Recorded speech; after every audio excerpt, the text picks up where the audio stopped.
Shalom, ibu bapak serta saudari-saudara yang terkasih dalam Yesus Kristus.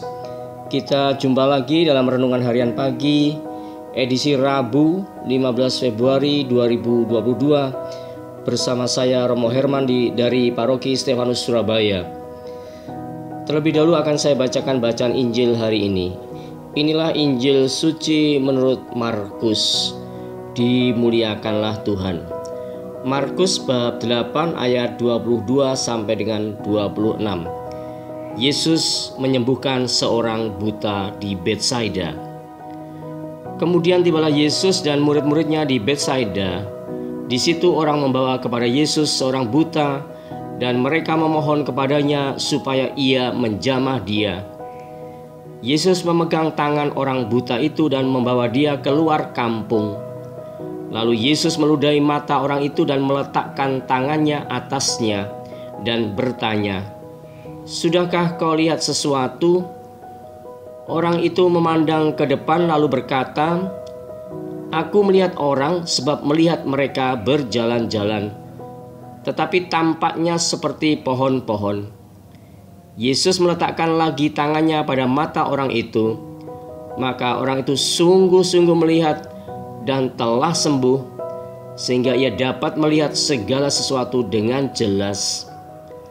Sesudah itu Yesus menyuruh dia pulang ke rumahnya dan berkata, "Jangan masuk kampung." Demikianlah sabda Tuhan. Terpujilah Kristus.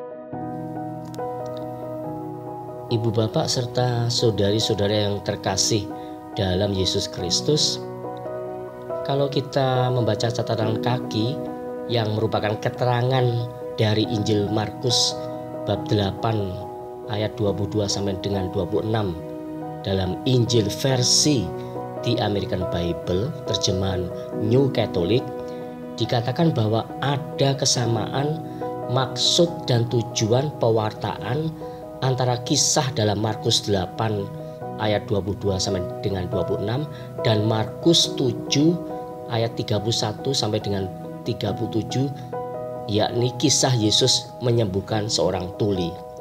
Letak kesamaannya adalah kedua kisah penyembuhan tersebut bertujuan menyampaikan kepada para pembaca saat itu, sekali lagi pembaca saat itu, bahwa pengakuan para murid 12 terhadap kemesiasan Yesus tidak serta-merta terjadi, melainkan melalui tahapan-tahapan serta proses. Oleh karena itu, perikop Injil Markus 8 ayat 22 sampai dengan 26, yakni bacaan Injil hari ini, disusul dengan pengakuan para rasul, maksudnya 12 murid yang diwakili oleh Petrus. "Engkau adalah Mesias." Bisa kita temukan dalam Markus bab 8 ayat 29.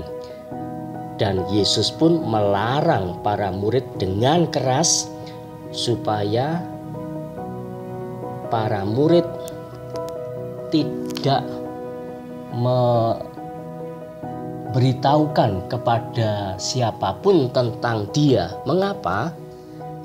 Karena sebenarnya opini masyarakat kebanyakan saat itu, sekali lagi saat itu, Yesus adalah nabi atau prophet, bukan Mesias atau Kristus atau yang dinantikan sebagaimana iman kita saat ini.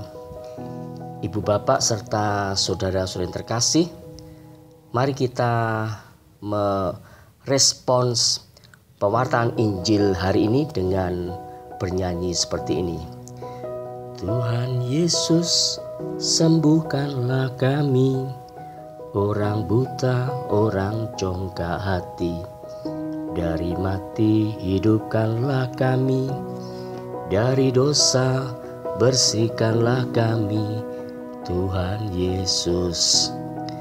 Tuhan Yesus, buatlah kami semua mampu memandang, melihat, mengalami kemesiasan-Mu atau Allah yang hidup dari saat ke saat, dari hari ke hari, sampai akhir nanti. Tuhan Yesus memberkati. Amin.